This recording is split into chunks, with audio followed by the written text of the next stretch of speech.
सर्वे भवन्तु सुखिनः, सर्वे सन्तु निरामयाः, सर्वे भद्राणि पश्यन्तु, मा कश्चित् दुःखभाग् भवेत्। ॐ शान्ति शान्ति शान्तिः।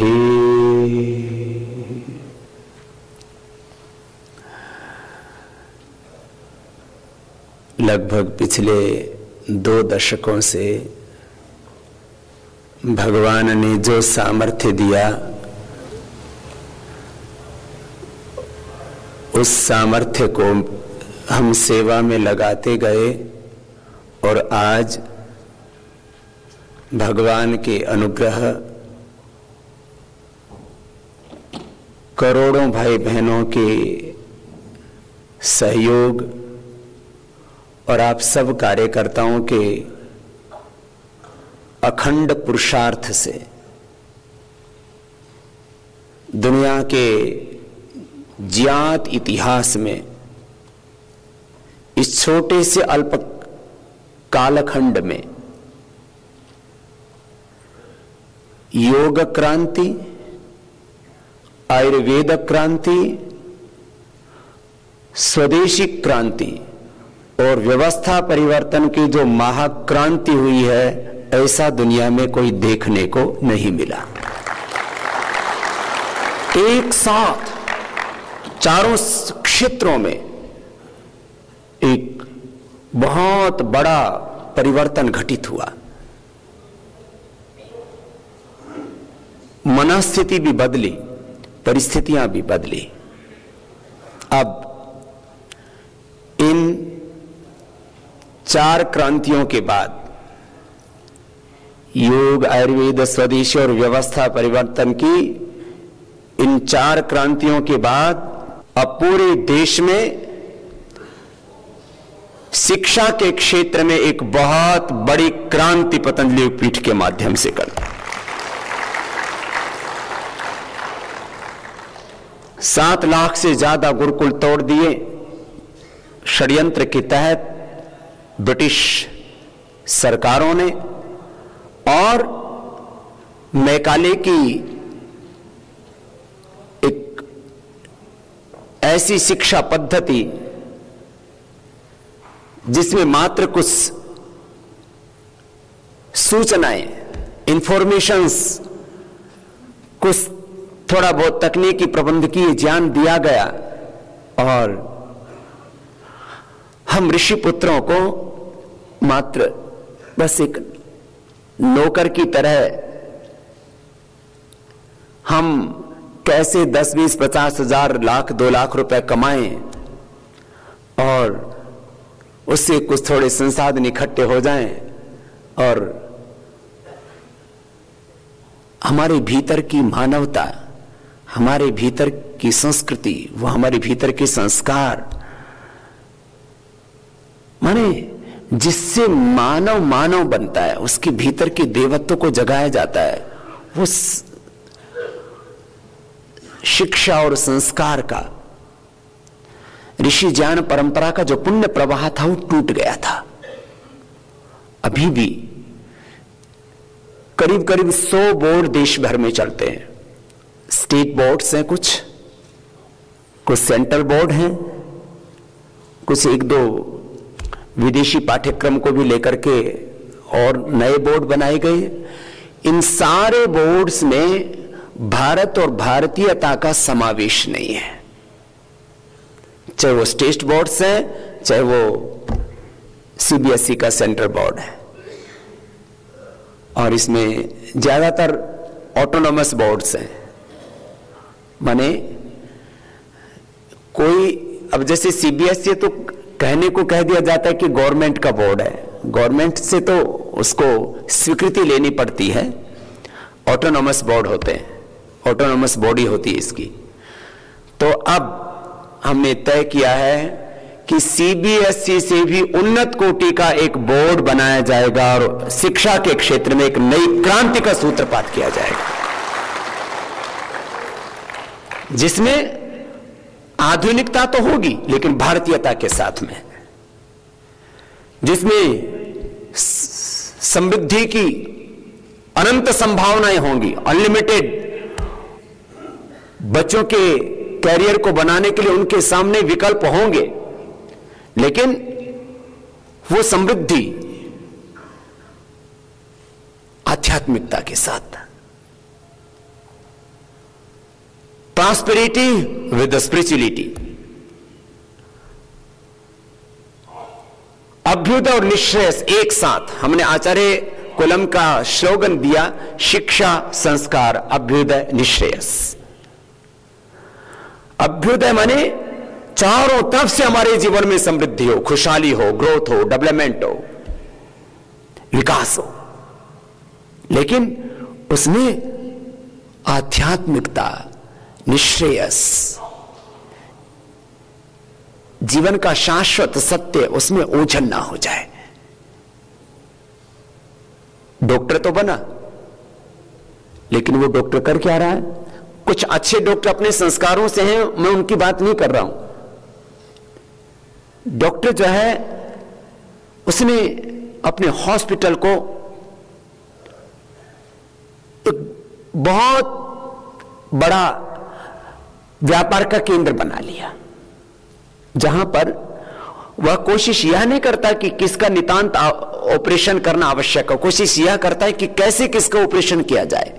अनावश्यक ऑपरेशंस, अनावश्यक दवा, और कुछ तो कोई किडनी चोरी का रैकेट चलाता है, फिर और कोई जो है खून का धंधा चलाता है। क्या क्या गंदे धंधे नहीं देखे आपने। एक तरह से मौत के सौदागर से बन गए, जो जिंदगी देने वाले थे भगवान के रूप में, जिनको लोग मानते थे। डॉक्टर तो बना, लेकिन उसके भीतर वो मानवता, उसके भीतर वो दिव्यता, वो उसके भीतर से गायब हो गई।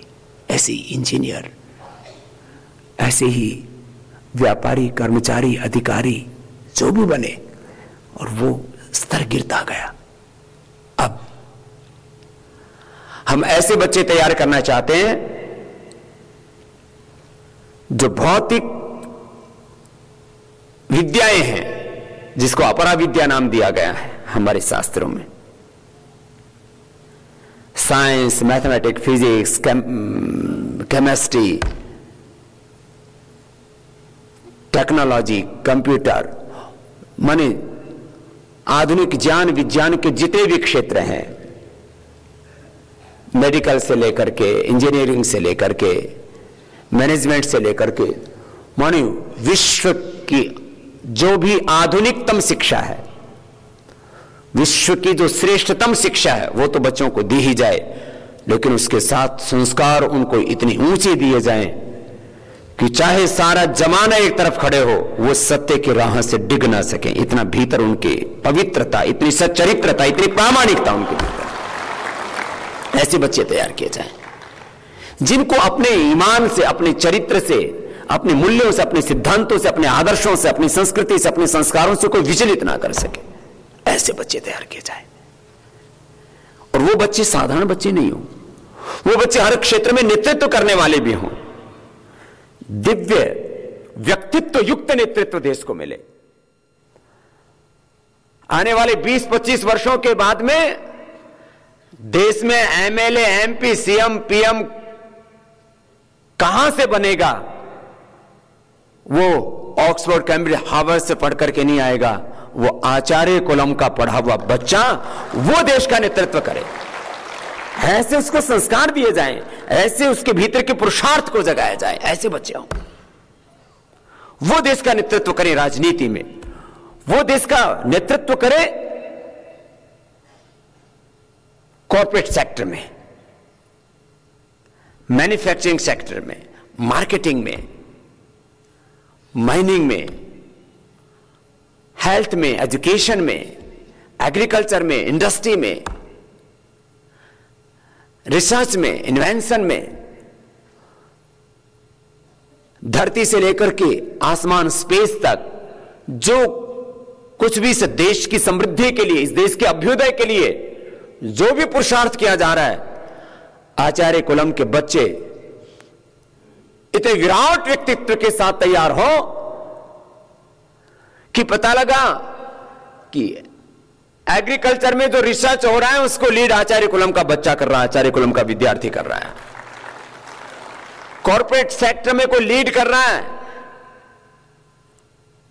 इंडस्ट्री में कोई लीड कर रहा है, रिसर्च एंड डेवलपमेंट में कोई लीड कर रहा है, हेल्थ में, एजुकेशन में, हर सेक्टर में, सोशल साइड में भी आज सामाजिक कार्यकर्ताओं के नाम पर इस देश में लोगों को थोप दिया गया है। 99% आज इस देश में जो नेतृत्व है वो दिव्यता से तैयार नहीं हुआ है, वो नेतृत्व षड्यंत्रों से तैयार हुआ है।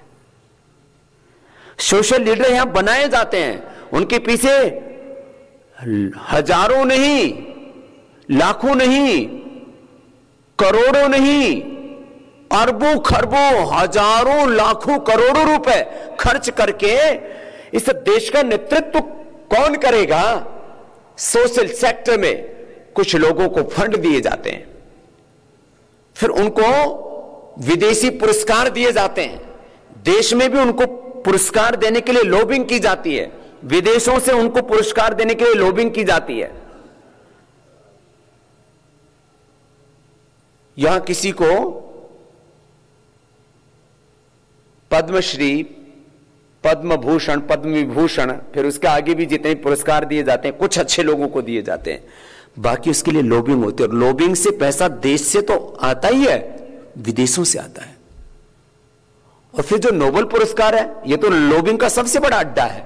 और फिर किस देश में हमको लॉबिंग कर करके और किस चीज को उभारना है, कौन से सेक्टर को तय कर लिया जाता है पहले से कि टारगेट किया जाता है कि इस सेक्टर को हमें टारगेट करना है, इस कंट्री को हमें टारगेट करना है, इस बिजनेस को हमें टारगेट करना है। उसी तरह के लोगों को चयन करके नोबेल पुरस्कार दिए जाते हैं। ऐसे ही लोगों का चयन करके उनको विश्व सुंदरी, मिस यूनिवर्स हो गए। अब तो यूनिवर्स, ब्रह्मांड सुंदरी, क्या बात है,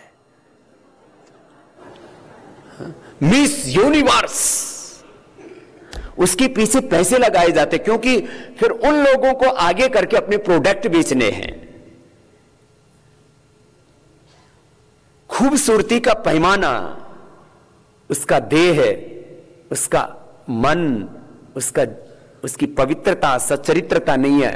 खूबसूरती का पैमाना उस कंपनियों को किस सेक्टर में, कहां, किस कंट्री में है? कभी अफ्रीका की मिस यूनिवर्स बन जाती है, कभी भारत की मिस यूनिवर्स बन जाती है, कभी चीन की मिस यूनिवर्स बन जाती है, कभी रसिया की मिस यूनिवर्स बन जाती है। सबसे सुंदर हमारे गांव की बेटियां होती हैं, वो आज तक एक मिस यूनिवर्स नहीं बनी।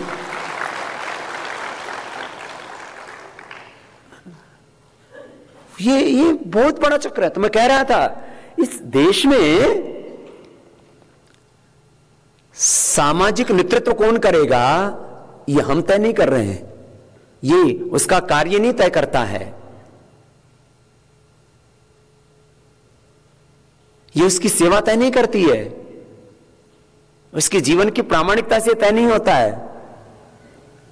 इसके पीछे एक बहुत बड़ा चक्रव्यूह है, एक बहुत बड़ा षड्यंत्र है। इसके पर्दे के पीछे एक बहुत बड़ा खेल खेला जाता है, उससे तय होता है। देश में पॉलिटिकल लीडरशिप, उसके लिए फंडिंग होती है, सोशल लीडरशिप इसके लिए फंडिंग होती है। इस देश में विशेषज्ञ कौन होगा, इस देश में अर्थशास्त्री, इकोनॉमिस्ट कौन होगा, उसके लिए पीछे से फंडिंग की जाती है। इस देश में एजुकेशनिस्ट कौन होगा, शिक्षाविद कौन होगा, उसके लिए फंडिंग की जाती है। लगभग 99% सेक्टर्स इस देश में, कृषि विशेषज्ञ कौन होगा, इसके लिए भी फंडिंग की जाती है। ये सारी चीजें बहुत बड़ा चक्रव्यूह है, लेकिन अब इन सारे चक्रव्यूहों को ध्वस्त करके दिव्य व्यक्तित्व युक्त नेतृत्व इस देश को मिले, उसकी तैयारी करनी पड़ेगी। और ये 2-4 सालों में नहीं होगा काम, 2-4 सालों में आधारशिला जरूर तैयार होगी, इसके लिए 10, 15, 20, 25 साल लगेंगे। लेकिन भगवान की कृपा है, हमारे सामने काम करने के लिए कम से कम अभी 50 वर्ष हैं, और 50 वर्ष में तो देश नहीं दुनिया को हम बदलेंगे। पवित्रता के साथ, निस्वार्थ भाव के साथ, भगवत्ता के साथ, दिव्यता के साथ, मूल्यों के साथ, आदर्शों के साथ, पूरी गरिमा के साथ, पूरी मर्यादा के साथ, मर्यादा का अतिक्रमण करके नहीं, मानवता का अतिक्रमण करके नहीं,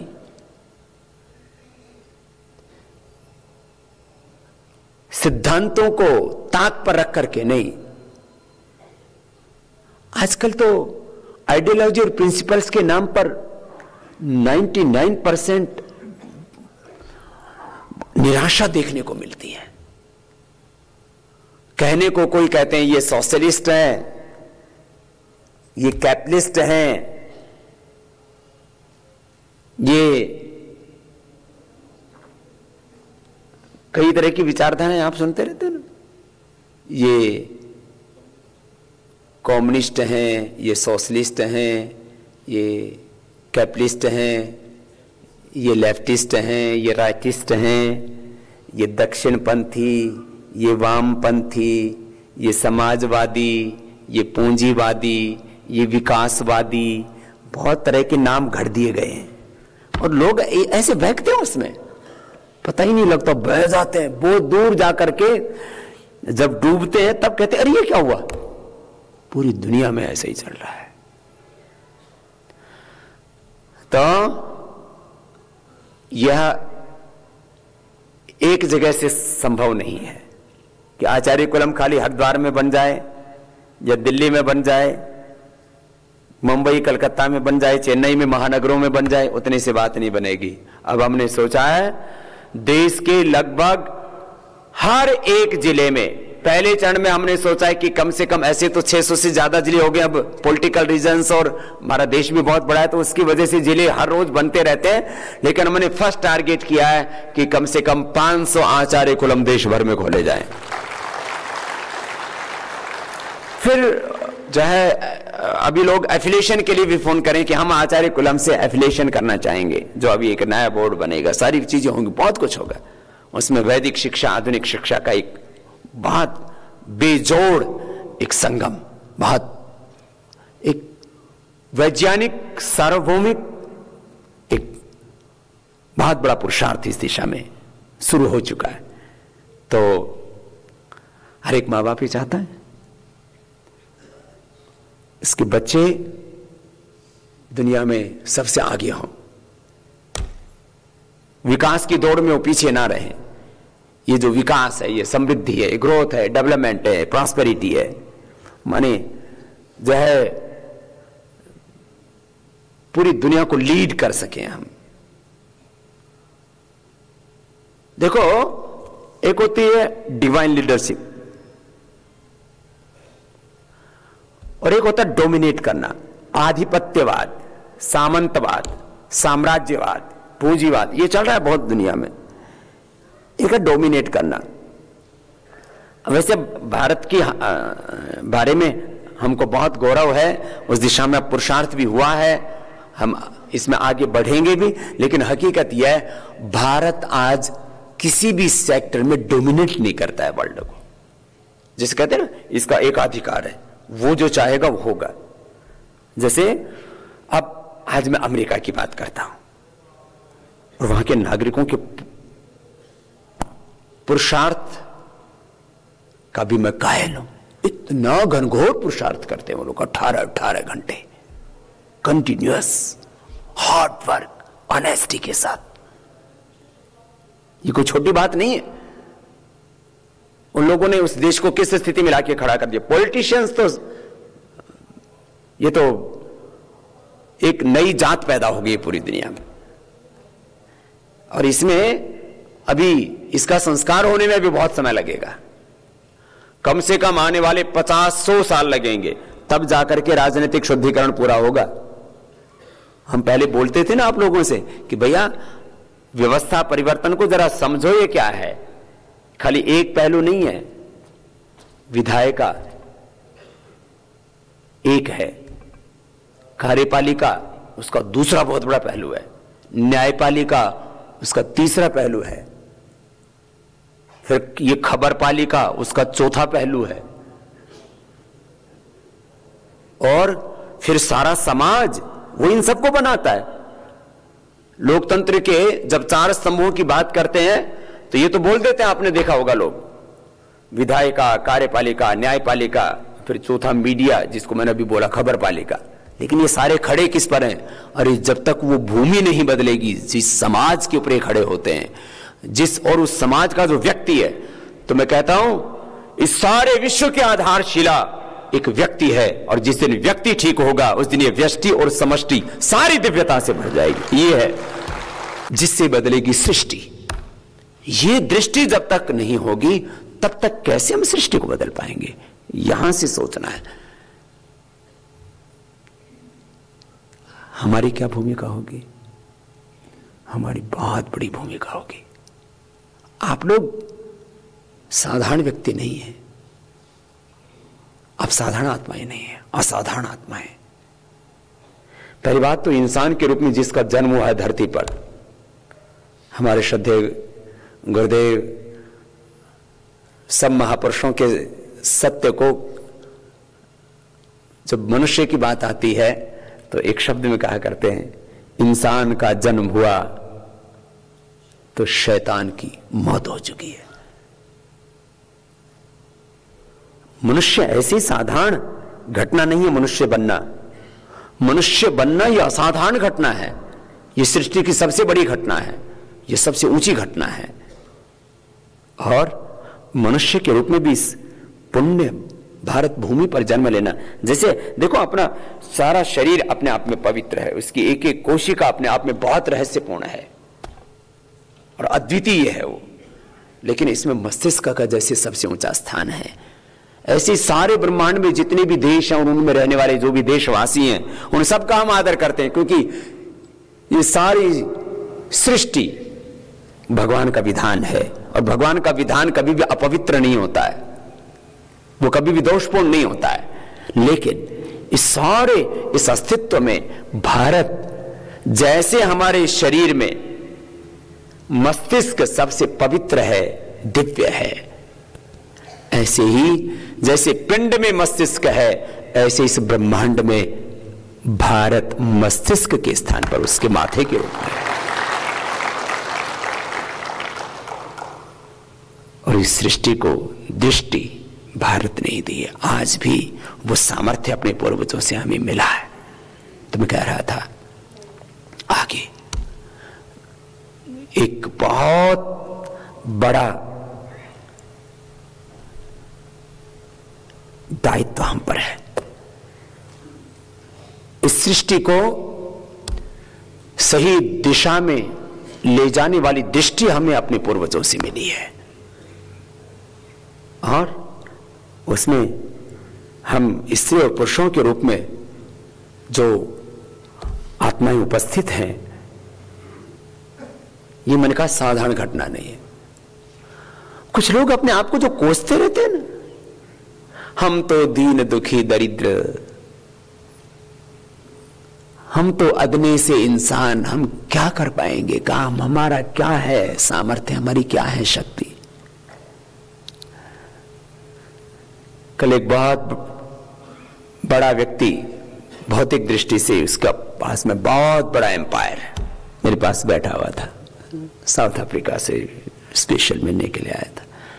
मैंने उससे एक बात कही, बोले बाबा जी मैं ये बात तो जहां भी दुनिया में जाऊंगा आपका नाम कोट करके कहूंगा। मैंने कहा भाई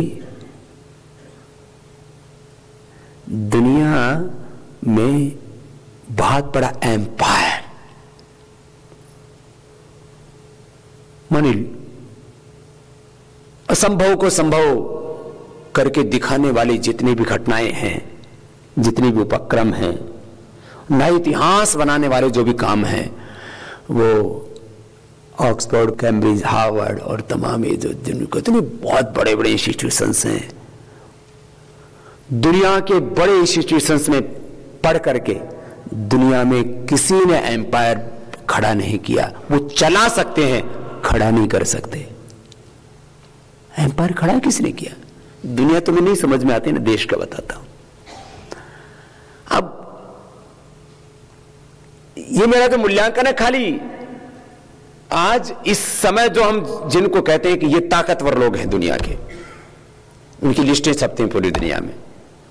दुनिया के 100 ताकतवर लोग, भारत के 100 ताकतवर लोग